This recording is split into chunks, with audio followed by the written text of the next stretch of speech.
Hello guys, today meron tayong inihanda dito na ating lulutuin.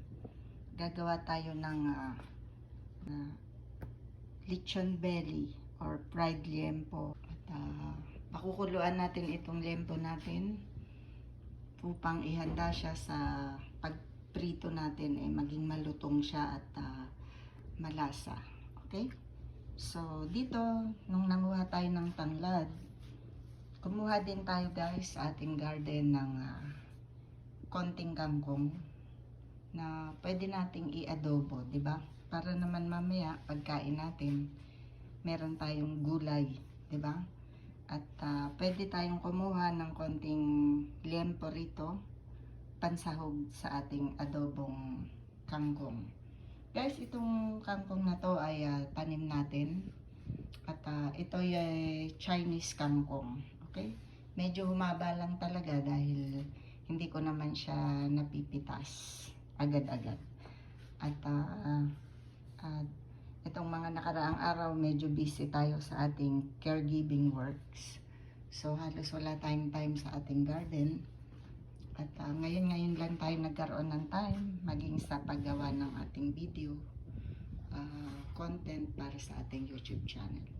So guys, maraming salamat sa lahat ng nag-subscribe at sa lahat ng naka-subscribe, na natiling naka-subscribe sa ating channel. Maraming salamat sa inyo.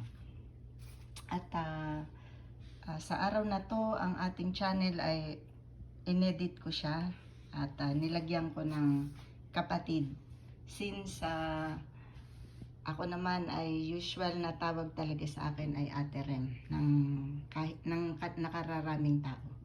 So bilang sign, aside sa Rem Abara, ay nilagyan natin ng open and close parenthesis, all caps, kapatid. So at medyo feel ko naman siya. So, inilagay natin siya, inedit natin ang ating channel, pangalan ng ating channel. Nilagyan natin ng kapatid. So, ganon guys, mga kapatid. Ayan. Ihahanda ko na muna itong ating liempo na ating ipiprito mamaya. Pakukuluan muna natin, okay? At naisalang na natin ang ating liempo. At nahiwa ko na rin at nalinisan itong ating luya, bawang sibuyas at tanglad.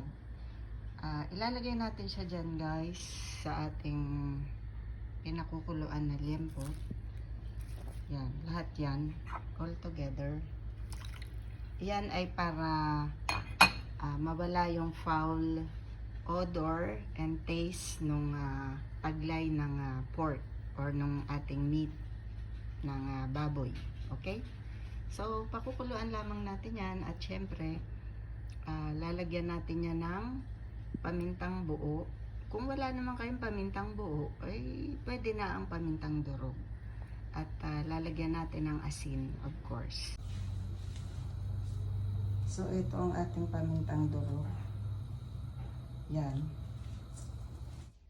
So, ito na nga, pinakukuluan natin guys at lalagyan natin ng pamintang durog at pwede rin buo at saka yung asin, okay?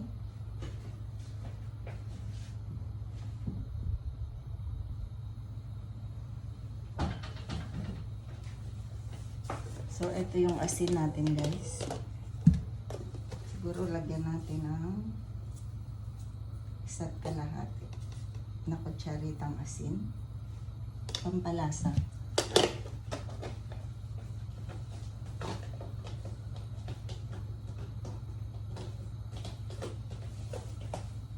Tapos susunod natin ang pamintang durog. So ito ang ating pamintang durog. Yan.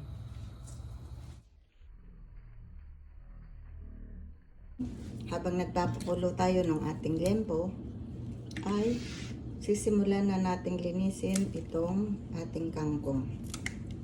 Gagawa tayo ng adobong kangkong. At sabi ko nga, medyo humaba na tong mga Chinese kangkong natin. So yung ganito guys, hindi na natin isasama.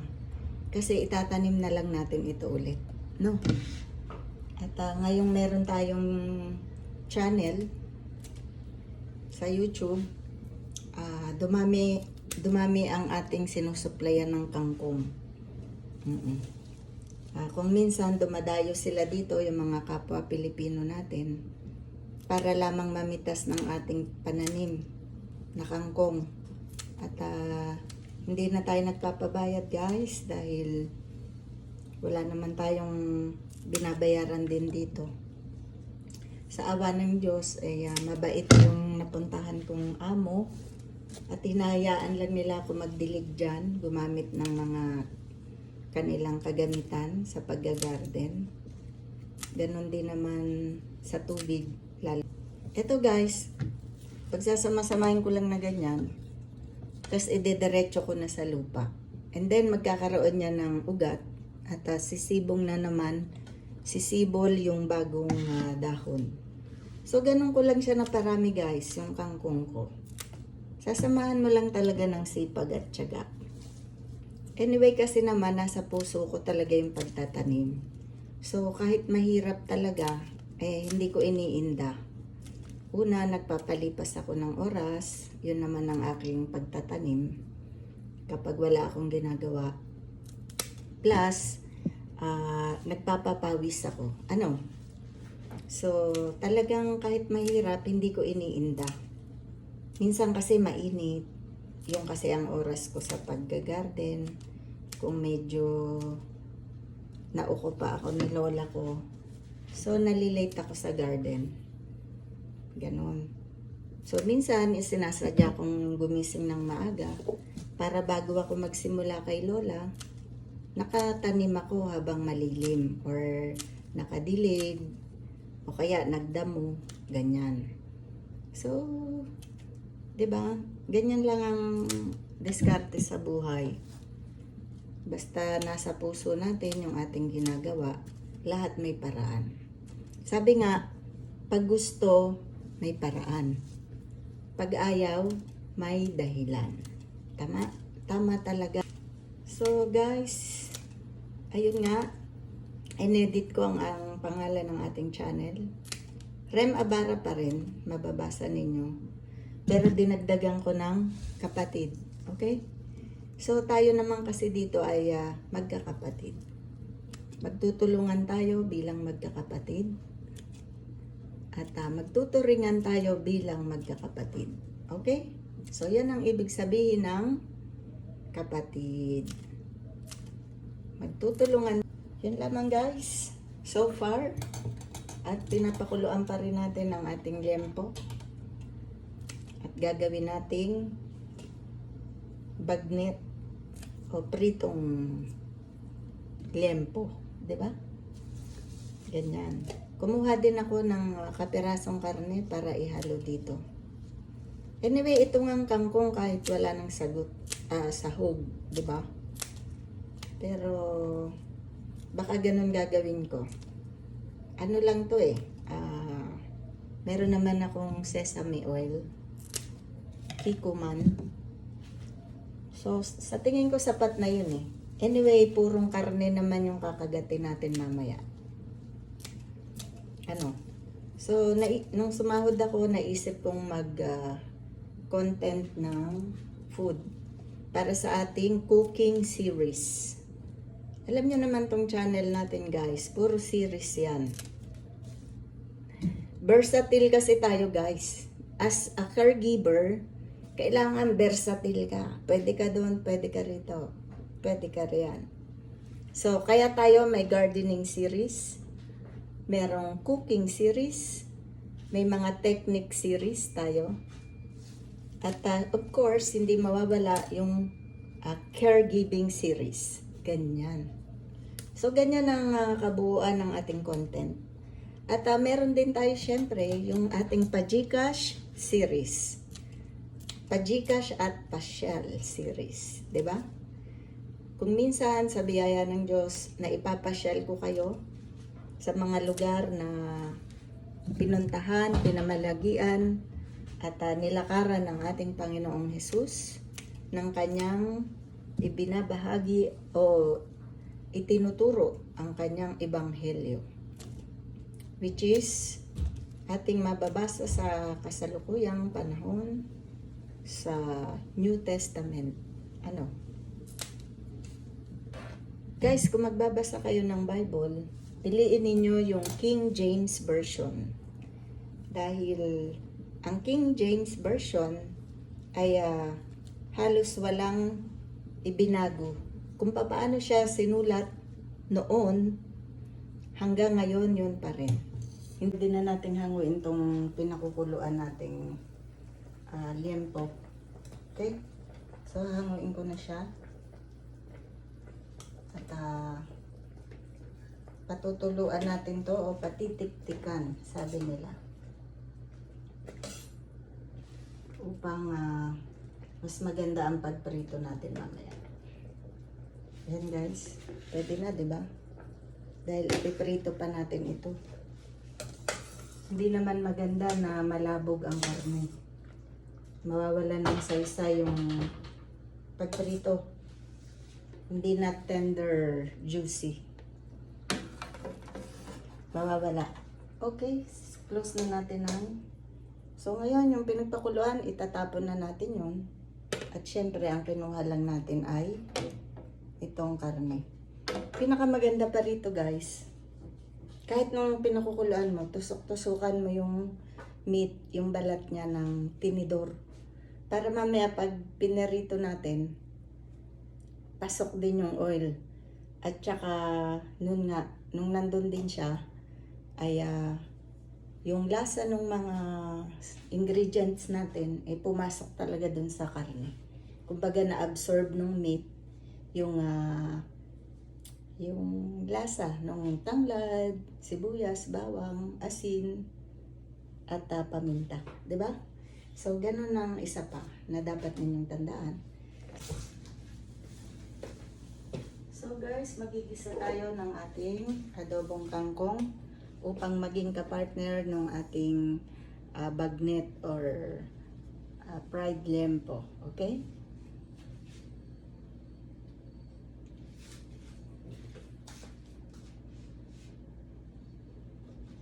So guys, gaya ng nakikita ninyo, isang tip na naman mula sa inyong ate, sa inyong kapatid. Pag ako kasi nagluluto, based on my experience, or kahit noon pa, nung hindi pa ako nangangamuhan, hindi ko, kumbaga, while working or cooking, sinasabayan ko na ng paglilinis. So, at napatunayan ko yan na napaka-effective ng ganyang style, lalo tigit kung tayo ay nangangamuhan. Kasi nung nandun ako sa Saudi, talagang pag lalo na may party, marami kang lulutuin, tapos may 3 akong alagang bata, tapos naglilinis pa ako ng bahay, especially nung wala pa akong kasama.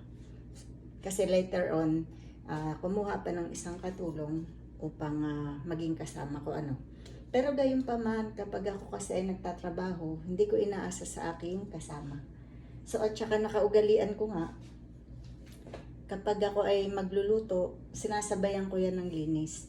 Anong ibig kong sabihin? Gaya nito, nagpakulo tayo nung liempo natin, di ba? So ayan, bago ako magigisa nitong kangkong, pinunasan ko na yan. Ganon din naman, pag magpiprito tayo mamaya, pag may nakita akong talsik dyan ng mantika, ay situwit na mapunasan ko na. By doing that, na minimize ko yung extra work or load of work. At yun nga kasi malinis na halos yung pinagbakasan natin dyan.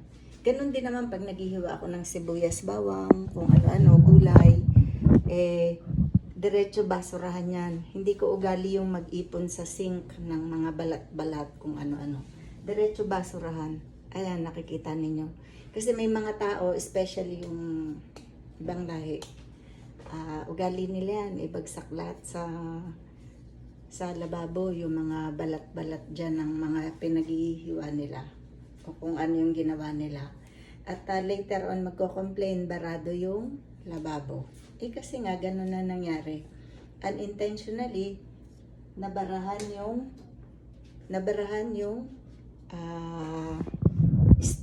drainage spout nung lababo. 'Di ba? Yung pinaka-tubo-tubo niya dyan. P-trap yung tawag nila dyan. So, ganun guys. Isa na namang tip mula sa inyong kapatid. Sa inyong ate Rem. Okay? So, sisimulan ko na ulit ang pagigisa na itong ating kangkong. Adobong kangkong na ating pinitas pa sa garden. Okay? So, ganyan siya. Ito kasi guys, ito, mamaya, kailangan natin to sa pagprito ng lempo.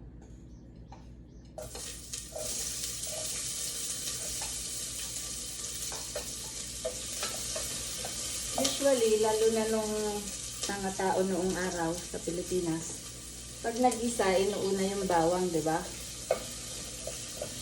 Kasi nakasanayan banggitin. Igisa ang bawang at sibuyas. So, yun ang nagagawa. Actually, kung titignan natin sa texture ng nung bawang tsaka sibuyas, mas mainam na unahin mo yung sibuyas. Kasi yung sibuyas, matagal siyang maprito, mapray, kumpara dito sa bawang. So, pag inuna mo yung bawang, sunog na to. Tapos, inaantay mo pang maprito at least yung itong sibuyas. So, ang nangyayari sa bawang pag ganun, nasusunog na, burn na siya. So, ganyan. May apoy tayo. Okay? Susunod na natin ang bawang. Kumbaga na half cook na yung sibuyas, isunod mo na yung bawang. Okay? Ngayon, kung ang lulutuin mo naman ay may luya, automatically, ang uunahin mo yung luya. Kasi mas matagal naman maprito yung luya kumpara sa sibuyas. So, pag nakita mong half cook na yung luya, isusunod mo na yung sibuyas, followed by bawang. Ganun. So, nakokorek natin ng mga bagay-bagay through observation. At pwede nating ipasa yan sa ating kapwa. Mga tip-tip na yan, di ba? So, ngayon, pinapasa ko sa inyo. So, ganyan, napagpasyahan ko guys na walang karne itong ating kangkong. Ano lang siya, igigisa ko lang sa sibuyas bawang. Lagyan ko ng konting chicken powder to taste. Konti lang. At yung kikuman natin. At konting sesame oil. Yan ang plano ko guys. Ipiprito ko na lang yung sineparate ko na liempo para dito. Okay? Anyway nga, mamaya, pagkain natin, puro solid na karne, di ba? So, ganyan. Hinugasan kong mabuti yung ating kangkong, syempre.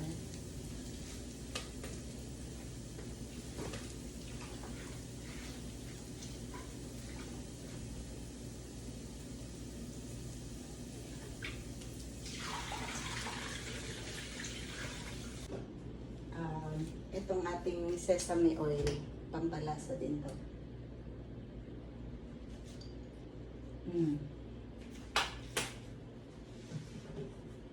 Tapos, pamintang duro guys. Adobo eh. Magkakatropa yan. Damihan natin. Alam nyo ba guys na itong paminta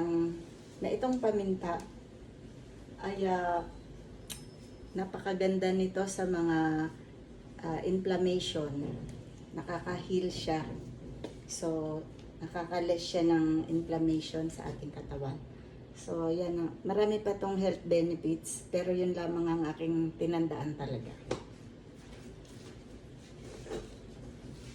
Tapos, lalagyan natin ng konting chicken powder. Okay. Konti lang. Ganito ang chicken powder dito guys. Usually ginagamit nila ito sa kanilang soup, vegetable soup. Okay? Kaya nga naman, tignan nyo, vegetable soup.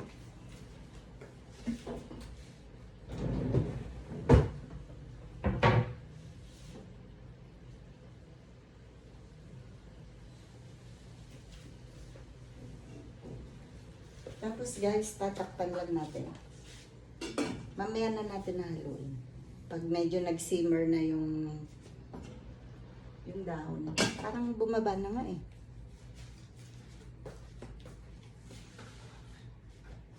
Sa tingin ko guys, kaya nating ilagay lahat. Kasi malaki tong kaldero natin. So, ihahabol ko na ito, no? Kasi ano na eh. O, ilagay na natin yan lahat dahil kaya naman ng kaldero. Isang lutuan. Anyway, napakarami nating kangkong sa garden.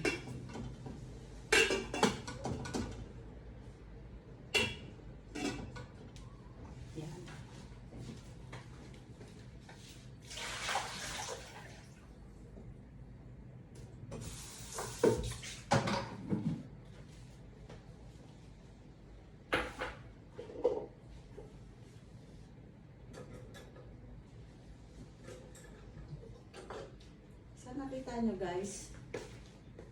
Nakita nyo guys, habang natatapos ako magluto, tapos talaga kasi wala na akong lilinisin. Ayan.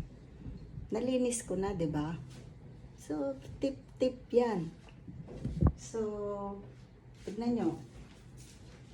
Dito, naka-ready na rin itong ating sausawan para sa pritong liempo mamaya.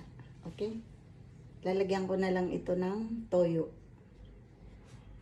Okay?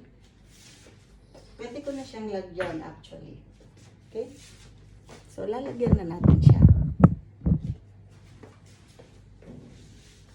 Para lumasa na, tsaka lemon.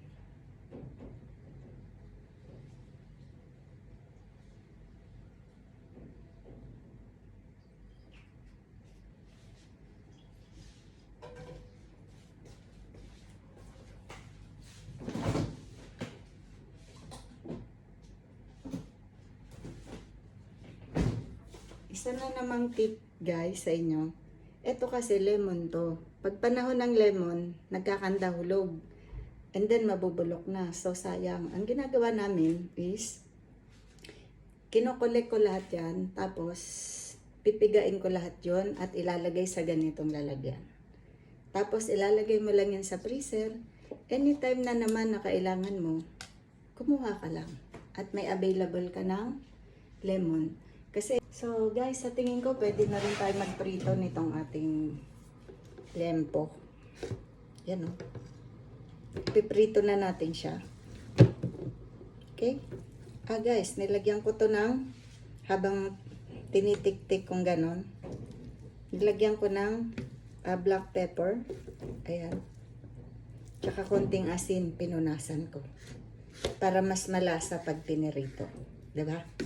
So, magpapainit na tayo ng tubig. Ay, ng tubig. ng mantika. Okay? Para maipre. Kailangan natin ng maraming mantika.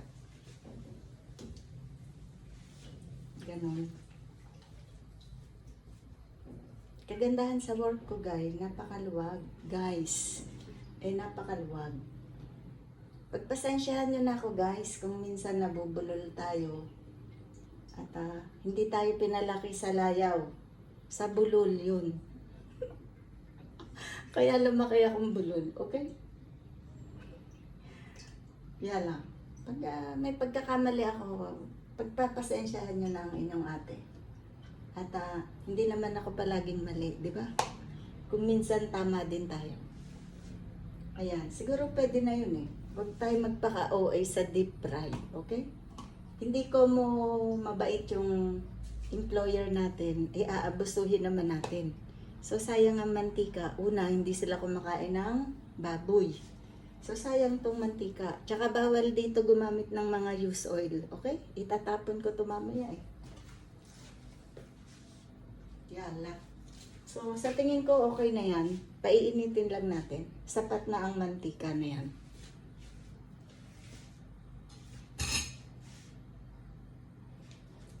So, ganun guys.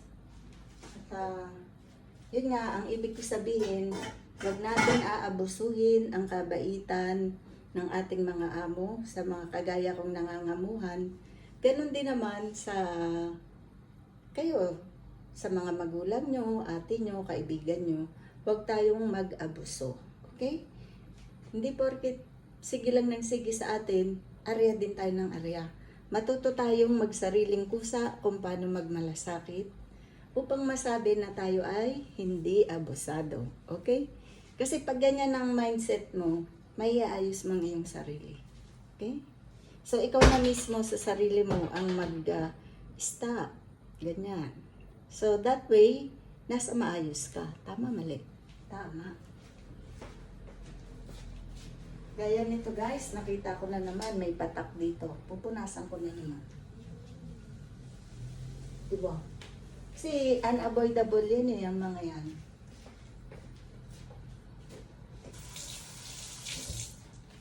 Ngayon, hindi sapat na dahilan upang magdugyot ka sa kusina habang nagluluto ka. Kasi sasabihin mo, unavoidable yan. So, ang gawin mo, nakita mo may patak na doon, punasan mo na. 'Di ba?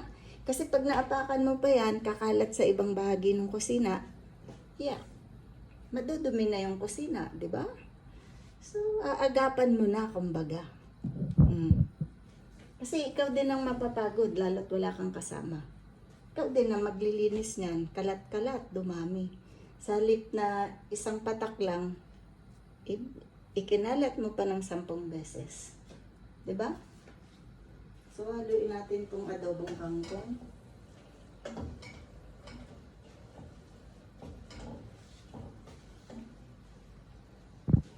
Pwede nalagyan ng suka guys, itong ating adobong kangkong.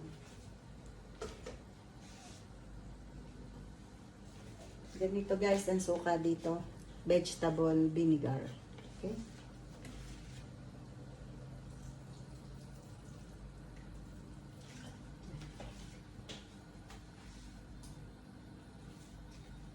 Takpan lang natin.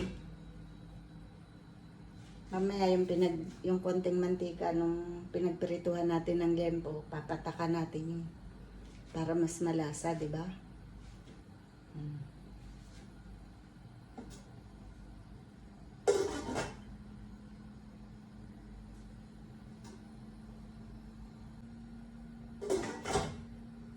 Sa tingin ko, pwede na to eh. So, sasample natin yung maliit. Una natin ilalagay itong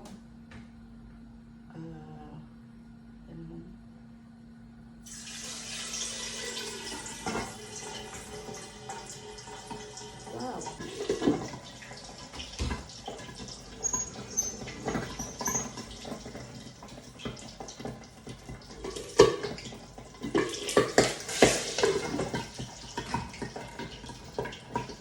Tatalsik talaga yan guys.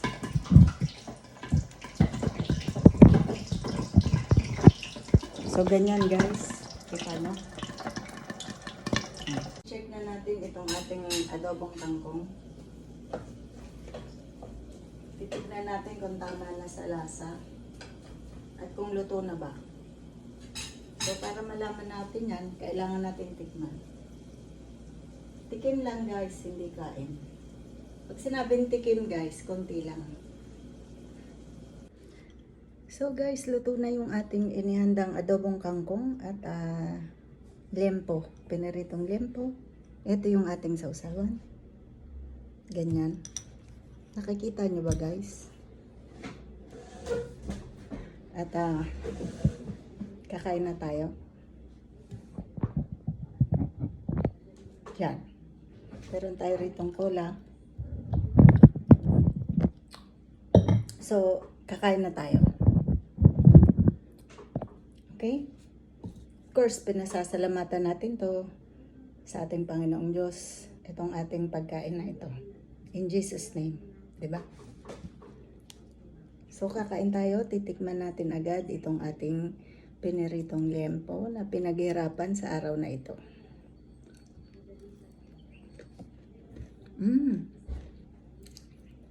Ang sarap ng sausawan, guys.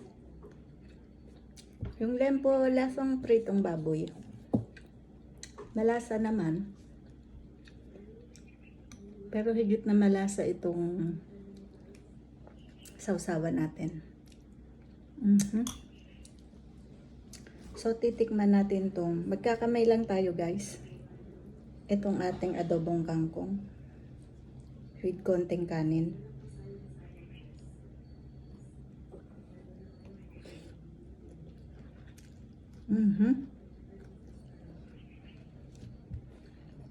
Masarap guys.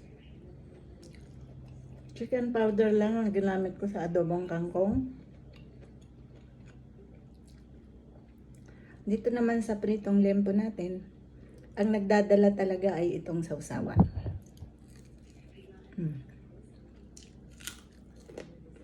Malutong guys. Wala lang akong earphone eh. Microphone. Maririnig mo.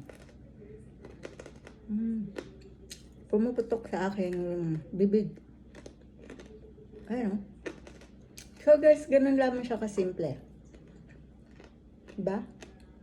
Hugasan ang lempo. Ilagay sa kaldero, lagyan ng tubig.